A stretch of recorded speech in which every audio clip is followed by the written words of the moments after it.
5, and we just had an amazing 3-game series between Team Secret and Evil Geniuses. And we have a surprise guest, and he was gracious enough to accept this interview. Zai, hello, thank you so much for taking the chance, taking the interview, of course. We hung out a bit, watched the games, you saw your team play.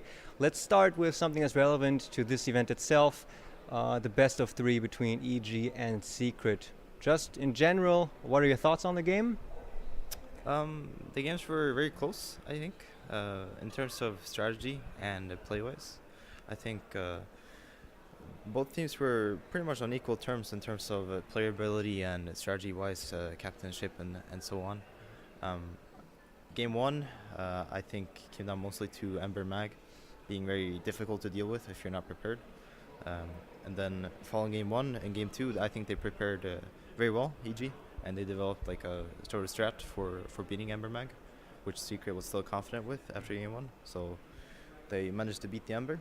And then in Game 3, I think most of it just came down to the last pick of Huskar, which was essentially, I guess, detrimental to their strategy. They didn't really have any counters to Huskar as a hero in the 4 heroes they already drafted, and then they last banned AAA into last pick Huskar, so they were kind of outmatched in that sense. Now, we saw a lot of Divine Rapiers in the games themselves. Of course, it goes without saying that it's high risk, and Envy also put a lot of pressure on himself with that. But what interests me more is the way that in Game 2 the whole ending went down, because EG essentially won a fight, got a good pick, and the game ended within a few minutes. And I remember I talked to you about it, and for me it was just like a WTF moment, and you were like, oh, that's how it goes, that's just Dota. So in your mind, when Secret was so far ahead and they had the Divine Rapiers, was it in your mind still extremely possible that that this pick could happen and EG are still in this game, or did you think it would be very unlikely for them to come back? I think it was still very likely in Game 2. In Game 1, it was kind of a different scenario because Ember already had like his core items built up. He had the Battlefield, the Daedalus, the Blink, and then he got the Rapiers. But in Game 2, he kind of rushed for the Rapier after his Battlefield, which I think was kind of a mistake. I think in terms of raw damage output, Divine Rapier isn't necessarily better than getting a Daedalus. So I definitely think Eternal Enemy kind of messed up there. I think if he goes for Daedalus, it's a lot more safer.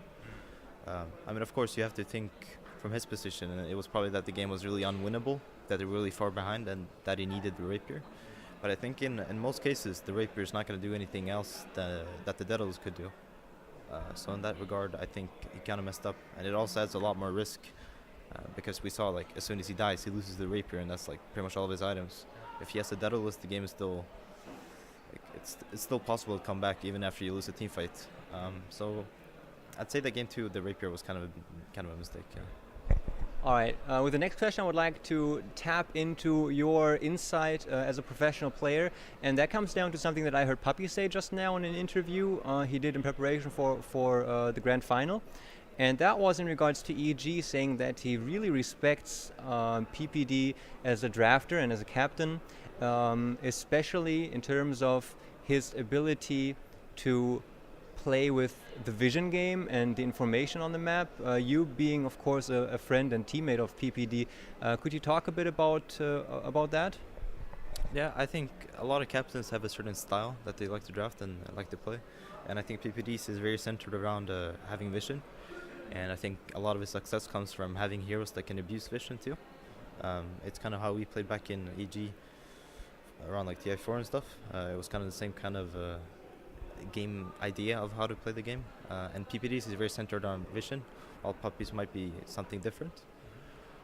So in that regard, PPD is very, very good at drafting the heroes he wants, and of course, he won TI5 drafting, so he has to have some credit for being a good drafter as well. How would you describe Puppy's drafting style and game understanding if PPD's is very focused on information and vision? I think Puppies is very dependent on having surprise heroes, in a sense. In TI5 Secrets, when I played, it was like Brood was one of the heroes that like if you're not prepared in like the second phase or the last pick, you bust out a Brood and you pretty much win the game because the hero composition is too strong for the other team to handle. And it's kind of similar, I think. How Secret is drafting right now is they're drafting around like a very centered core of really strong heroes that they enjoy playing. They have like Mag Ember, sometimes they have the Meepo, sometimes they have the Huskar, and Misery can even play Brood, so they still have that. And I think his ability to like get his players to play these heroes that he thinks are like super good is what separates him from other captains. His ability to bring out like the best out of these heroes. Now, looking at the two teams, as you said, the games were extremely close, and PPD focuses on you know, creating the game kind of and making decisions throughout the game. You know, he puts a lot of focus on that, and Puppy trying to also incorporate some imbalances within the draft phase to his favor. We saw in this best of 3 series some extremely drawn out and tactical team fights. Is there anything in particular that stood out to you? Like when you look back at the matches, was there something that was it way above average, and have there been any picks, heroes or players that personally surprised you and got a lot of respect out of you? In general, I was really enjoying watching these team fights. It was kind of reminiscent of TI5 where CDC was like super good at team fighting, and just the ability to reset a team fight, I think, is very rare in teams these days. Just to like hop in and out, and I think Secret did that really well today, especially with the Ember Spirit, and they had the Bounty Hunter too. So it's really easy for them to just like disengage, and then when they feel that they have a positional advantage again, they'll re-engage. And I think that's something that Puppy and Pilot both excel at as well. Positioning themselves properly in these fights, even after they reset them. So I think that's what's really good with Secret's team fighting right now. And I think Mystery played really solid throughout the series as well. He didn't really have a hero that was, standout hero. He just had like a solid Tuskar. Magnus too. Of course he missed some RPs, but that's yeah. But I think he played solid throughout the series, and you don't really notice when a player lands a spell, because you pretty much only notice when they miss a spell. So I think they did well. Yeah. That's great that you say that. I mean, many people share that opinion, but they also knew that with a hero like Magnus, people are going to talk about it. So there you go, guys. Now you've been a sub for a while for EG. Do you try in your own certain way to kind of support the team in this very rough phase? They just got knocked down to the lower bracket. Do you try to kind of just stay out of their way, or do you participate in discussions and so on? I'm a bit uncertain myself, because sometimes I'm not sure. Since I've been a sub, I haven't really been active in the team. I haven't been watching that many scrims, and I haven't been going to that many tournaments. This is my first one with them since TI, so I'm a bit uncertain how big of a part I should have in the team, how influential I should be. And then they also have Boba, which is their coach right now, who pretty much does what, in my mind, I would do if they didn't have a coach. So right now I've kind of been talking mostly with Boba during the games, and bouncing thoughts back and forth for him to develop further his ideas of the game. But also I had some inputs in between the games, or not in between, but mainly after, trying to, I guess, ease their minds or whatever. Yeah. What are you? Where do you see, if there are any, weaknesses in the game, and what would be if PPD were to come up to you and say, "All right, can you give us your thoughts? How can we improve?" If he were to do that? Just in general for the average player, or? Yeah, if they were to ask you on input as to how to improve and maybe get back into this tournament. I think for this tournament, I've pretty much only seen the last series where they played against Secret, but it was pretty much only Huskar, I think, for that series. In game 1, I don't think they were fully prepared to deal with Ember Mag, but in game 2, as I said, they adapted well. But then the Huskar just caught them off guard. So if they were to play again and they just kept Huskar in mind through drafting and all that kind of stuff, I think they would do well. Yeah. Okay, now you mentioned that Bulba has been doing the coach role, and you weren't so certain. You know, you obviously don't want to do any damage, so of course you would probably be more conservative than out there, which is very understandable. Can you give us some insight into what the kind of function is that Bulba has been doing in between the games, after the games? I think as a coach, you need to. First of all, he works a lot with the drafts.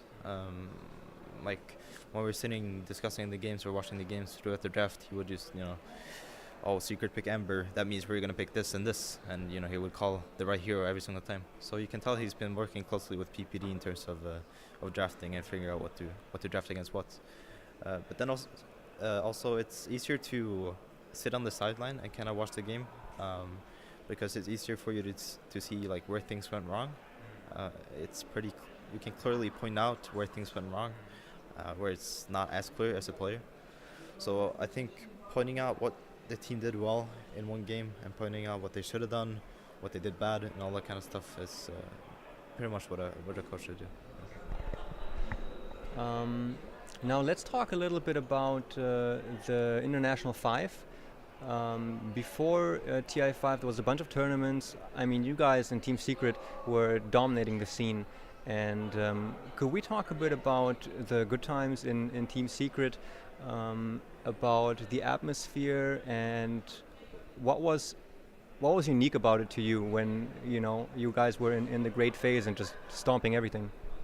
It was a fun time to play Dota, that was for sure. Because personally, I didn't have to put in that much effort. I didn't have to analyze replays. I didn't have to figure out things, new ways to play the game. I kind of just had to do my own thing, which was like a result of us being at the top. We invented a lot of things that were winning games throughout that period of tournaments. So as a result, you kind of just have to play your own game, and then if you play it well enough, you're gonna win, which is like the positive side of staying on top. Everyone else has to beat you, then you kind of just have to play your own game. But come TI5, our game was kind of figured out, I think, the way we played the game, and it was hard for us to adapt at such a short notice, I think, which is probably a sign of what makes what separates a really good team from a good team, the ability to change up the way you play. Because, for example, we saw that us being unable to change the way we play, it was probably like deep rooted in how we play the game, and then as a result, us being unable to adapt kind of just made us lose and eventually disband. Yeah. Okay, I don't want to fish for any sensationalist stuff, but what I do want to ask you to kind of stay on a positive note, if we go back to the time where conflict just happened and you guys disbanded, what would be like a character trait, maybe for you personally, or perhaps something where you would have wished that you might have been able to do differently during that stressful time? If anything, I think I should have comforted S4 more. I think he took a lot of responsibility for the loss because he was captain, and he had like some lackluster games in the playoffs and whatnot. And then also, I mean, the whole Kuroki Artur situation was kind of messed up because there was a lot of tension between the two, and I guess being unable to kind of smoothen that relation out was a bit difficult, because of course no one wants to see people argue and fight and whatnot. But it was also one of those things where it didn't start at TI in a sense, if you understand. Like it was before even like the tension between them, and it kind of just spiraled out of control at TI when we lost. And then afterwards things weren't handled that well in terms of disbanding. I think an eventual disband was inevitable because I was going back to school regardless.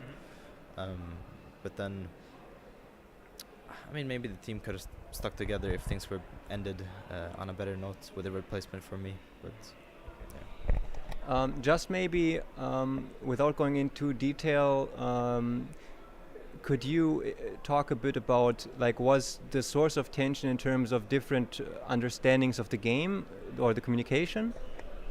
The game understanding was kind of the same. I think it was the ability to understand each other and respect each other's wishes. That was kind of lacking. I think they both had a very strong sense of how to play the game, which was kind of similar in terms of how to play the game, but at some points they kind of went different ways, and then when that occurred in the game, it would lead to arguments and stuff, and then the relation between the carry and the support is always very vulnerable, I think, because if the carry has a bad game, he's going to blame the support. If the carry has a bad game, or if the support has a bad game, the carry has to take like the responsibility himself, and it leads to a lot of like natural tension between the two. They're kind of really dependent on each other, so yeah. How is just to wrap this up, very good point about the relationship between support and carry player. How would you think of, can you talk a bit about the mood in EG? Because in between the games in that booth over there, I'm very surprised that after a loss it was, if I can just say this, for example, Arteezy just pointing out this and that, maybe we should focus on this and that, but there was no like negativity in the way they were talking. Talk a bit about the mood on EG right now. I mean, that's what comes from having a professional environment, I think. It's very important to have your emotions neutral, to best ability. I mean, of course, you're going to get emotional sometimes, and it's kind of hard to avoid. But, of course, a team environment and a team will prosper from having a better environment, and a better environment comes from staying calm, being, objective, being not emotional, pretty much. So I think that's what EG is doing right now, and they're doing it well. Kind of just analyzing, what did we do well, what did we do bad, what should we do next time, and all that kind of stuff. All right, last question. In your mind, are we going to see EG Secret in the grand finals? I think so, yeah. I think they're